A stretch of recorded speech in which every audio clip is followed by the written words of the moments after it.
Hi പ്രിയമുള്ള സുഹൃത്തുക്കളെ, വീണ്ടും മലപ്പുറം മാതൃകയാകുകയാണ്. തിരൂരിൽ നിന്നും വളരെ ഞെട്ടിക്കുന്ന ഒരു വിവരമാണ് ഇപ്പോൾ പുറത്തു വന്നിരിക്കുന്നത്. ഒരു ഇൻസ്റ്റഗ്രാമറും യൂട്യൂബറുമായ തിരൂർ സ്വദേശിയായ നിഷാൽ മുഹമ്മദ് എന്ന ഒരു പയ്യൻ. ഈ പയ്യൻ ഈ കേരളത്തിനകത്തുള്ള 14 ജില്ലകളിൽ നിന്നായി 100 കണക്കിന് പെൺകുട്ടികളെയും സ്ത്രീകളെയും, അതിനകത്ത് വിധവകളുണ്ട്, പ്രായപൂർത്തിയാകാത്ത കുട്ടികളുണ്ട്, ഇവരെയൊക്കെ പല രൂപത്തിലും ചൂഷണം ചെയ്തിരിക്കുന്നു. ശാരീരികമായി ചൂഷണം ചെയ്ത് വിഷ്വൽ പകർത്തി കയ്യിൽ വെച്ചിരിക്കുന്നു. എന്നിട്ട് ഇവനൊരു വീഡിയോയിലൂടെ പറയുന്നു, ഒരു കാമുകന്റെ അവകാശമാണത്, അതുകൊണ്ടാണ് ഞാനത് ചെയ്തത്. ആ വീഡിയോ പിടിക്കാനും ആ വിഷ്വൽ കയ്യിൽ വെക്കാനുമുള്ള ഒരു കാമുകൻ എന്ന നിലയ്ക്കുള്ള എന്റെ അവകാശത്തെ നിനക്ക് ചോദ്യം ചെയ്യാൻ കഴിയില്ല എന്നാണ് പറയുന്നത്. ഇതിനകത്ത് 100 കണക്കിന് ആളുകൾ വീണു പോയിട്ടുണ്ട്. ഇരിക്കട്ടെ, 2024 ഫെബ്രുവരി 14 ഒരു വാർത്ത വന്നിട്ടുണ്ടായിരുന്നു ഈ പയ്യനെ സംബന്ധിക്കുന്നത് തന്നെ.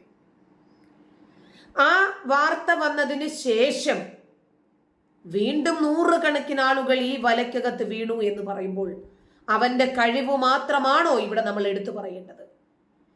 എതിർപക്ഷത്ത് നിൽക്കുന്ന സ്ത്രീകളുടെയും പെൺകുട്ടികളുടെയും കഴിവുകേട് കൂടി ഇതിനകത്ത് നമ്മൾ പറയണ്ടേ? പെൺകുട്ടികളെയും ഭർത്തൃമതികളായ സ്ത്രീകളെയും ഇൻസ്റ്റാഗ്രാം വഴി പരിചയപ്പെടും. ഇയാൾ ഒരു യൂട്യൂബർ കൂടിയാണ്. ചരിത്രത്തിൽ ഇന്നേ വരെ ഒരു യൂട്യൂബറും ചെയ്യാത്ത, സഞ്ചരിക്കാത്ത മേഖലകളിലൂടെയാണ് നിഷാൽ മുഹമ്മദ് സഞ്ചരിച്ചു കൊണ്ടിരിക്കുന്നത്. പിന്നെ വീട്ടുകാരുടെ മുഴുവൻ സപ്പോർട്ടും കൂടി ഉള്ളത് കൊണ്ട് കക്ഷി എങ്ങും പതറുന്നുമില്ല. നിൽക്കട്ടെ, എന്തായിരുന്നാലും അന്ന് ആൾ അറസ്റ്റിലായിരുന്നു. അതായത് ഇൻസ്റ്റഗ്രാം വഴി പരിചയപ്പെടുന്നു, യൂട്യൂബ് വഴി പരിചയപ്പെടുന്നു. അങ്ങനെ അവരെ ഒക്കെ പീഡിപ്പിച്ച കേസിലാണ് യുവാവ് അറസ്റ്റിലാകുന്നത്. തിരൂർ സ്വദേശിയായ കറുകപ്പറമ്പിൽ മുഹമ്മദ് നിഷാലാണ് പിടിയിലാകുന്നത്. ശ്രദ്ധിച്ചോ, അന്ന് ഈ വാർത്ത വളരെ നല്ല രൂപത്തിൽ എല്ലാ മാധ്യമങ്ങളിലും യൂട്യൂബ് ചാനലുകളിലും ഒക്കെ വന്നതാണ്. നിലമ്പൂർ പോലീസാണ് ഈ പ്രതിയെ പിടികൂടിയത്.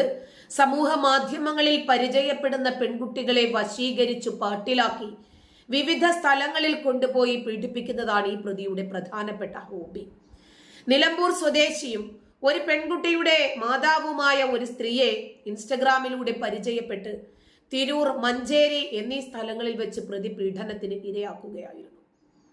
ഈ യുവതി നൽകിയ പരാതിയുടെ അടിസ്ഥാനത്തിലാണ് ഈ പ്രതിയെ നിലമ്പൂർ പോലീസ് 1 വർഷം മുമ്പ് അറസ്റ്റ് ചെയ്യുന്നത്. നിഷാൽ മുഹമ്മദ് ഇതിനു മുമ്പും സമാനമായ സംഭവത്തിൽ പ്രതിയായിരുന്നതും ഇയാളെ നേരത്തെ തന്നെ പോക്സോ കേസിൽ അറസ്റ്റ് ചെയ്തിരുന്നതായും പോലീസ് അന്ന് തന്നെ പറഞ്ഞതാണ്.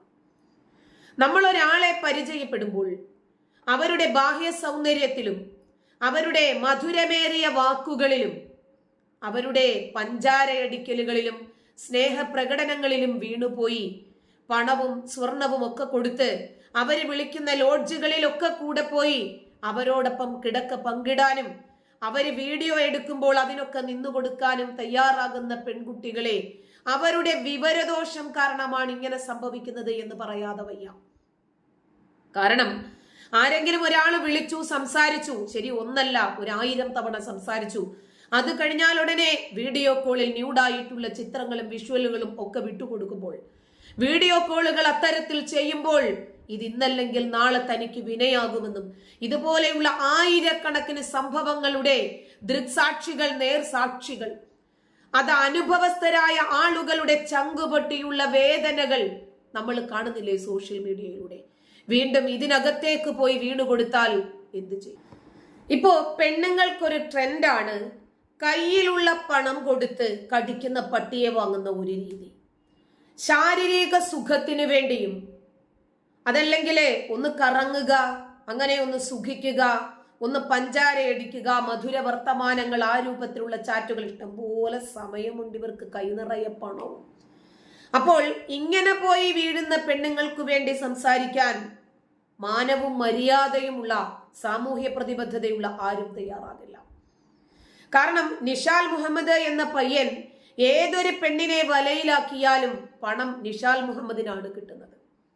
കുടുംബത്തിന്റെ പൂർണ്ണമായ സപ്പോർട്ടുമുണ്ട്. എന്നിട്ട് ഇവൻ വീഡിയോകളിലൂടെ വന്ന് തന്നെ ലൈവിൽ ഇരുന്ന് പറയുന്നു, മതിലിന് തുള വീണാൽ അത് തുള തന്നെയാണ്.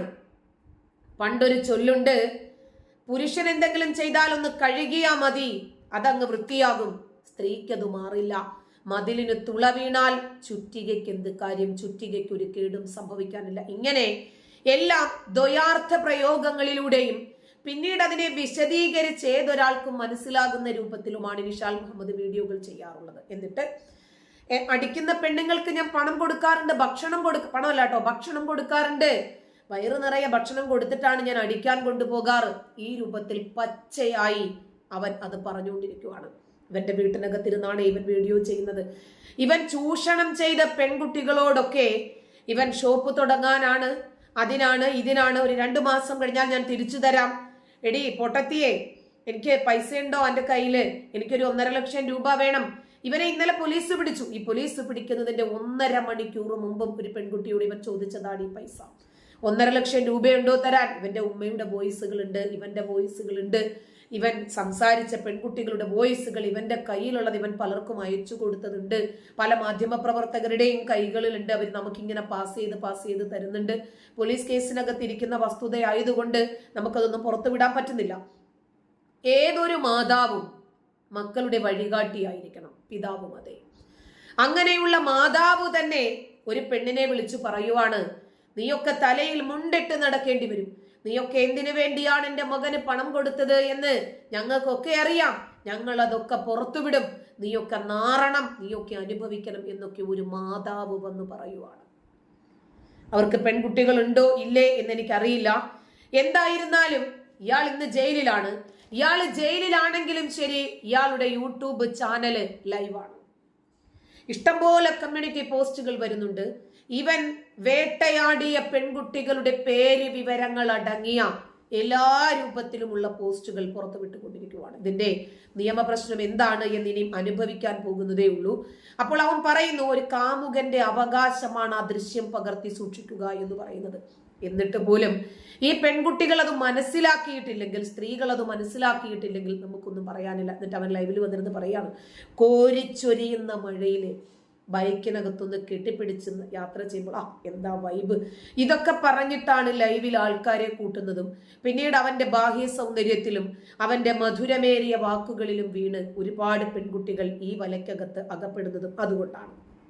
അപ്പോ നമുക്ക് പ്രത്യേകിച്ച് ഇത്തരക്കാരെ ന്യായീകരിക്കാനൊന്നുമില്ല. കാരണം ഇവരുടെ വലയിൽ ചെന്നു വീണതാണ്. അവൻ ഇങ്ങനെ ഇൻസ്റ്റഗ്രാം ചെയ്യുന്ന ആളാണ്, അതുപോലെ ഒരു യൂട്യൂബറാണ്. അവനവന്റെ വീട്ടിലിരുന്നോ അതല്ലെങ്കിൽ സ്റ്റുഡിയോയിലിരുന്നോ ഈ കാര്യങ്ങൾ ചെയ്യുന്നു. അവന്റെ ലൈവിലേക്ക് ചാറ്റ് രൂപത്തിലും അവന്റെ മെസ്സേജിലേക്കും വാട്സാപ്പിലും ഒക്കെ കേറിപ്പോയി വീണതല്ലേ ഇവരൊക്കെ, അല്ലേ? സാധാരണക്കാരായ ആളുകൾ ഇതിനകത്ത് പെട്ടുപോയിട്ടുണ്ട്. അവരുടെ ദാരിദ്ര്യം ചൂഷണം ചെയ്ത് ഉള്ളത് മൊത്തം ഊറ്റിയെടുത്തിട്ടുണ്ട്. ഉമ്മയും കൂട്ടുപ്രതിയാണ്. കാരണം ഉമ്മയാണ് വാഗ്ധോരണികളുമായി വീരവാദവുമായി രംഗപ്രവേശം ചെയ്യുന്നത്. അപ്പോ അടിത്തറയില്ല പോയി.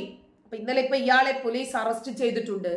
ഒരുപാട് ആളുകൾ ഈ വലയ്ക്കകത്ത് പെട്ടുപോയിട്ടുണ്ട്. 100 കണക്കിന് ആളുകളും നിന്നായി കോടിക്കണക്കിന് രൂപയാണ് ഇവൻ പണരൂപത്തിൽ തട്ടിയെടുത്തത്. എന്നിട്ട് ഇവരെയൊക്കെ ഹോട്ടലുകളിൽ മുഴുവനും കൊണ്ടുപോയി ലൈംഗികമായി ചൂഷണം ചെയ്യുകയും ചെയ്തിട്ട് വീണ്ടും അവൻ ലൈവിൽ വന്ന് പറയാണ്, ഞാൻ ഭക്ഷണം കൊടുത്തിട്ടാണ് അടിക്കാറുള്ളതെന്നും ഞാൻ തുളയിടുന്നത് ഈ രൂപത്തിലാണെന്നും ഒക്കെ വന്ന് പറയുമ്പോൾ അവന്റെ മാതാവ് കൂടി ഇതൊക്കെ കേൾക്കുന്നുണ്ടല്ലോ. തന്റെ മകന് എന്തോ രാജ്യത്തിന്റെ എന്തോ പുരസ്കാരം രാജ്യത്തിന് നേടിക്കൊടുത്തതിന്റെ പേരിൽ അവാർഡ് കൊടുത്തതുപോലെയാണ് ഉമ്മയുടെ സംസാരം.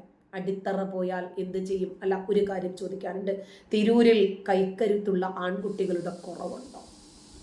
നന്ദി.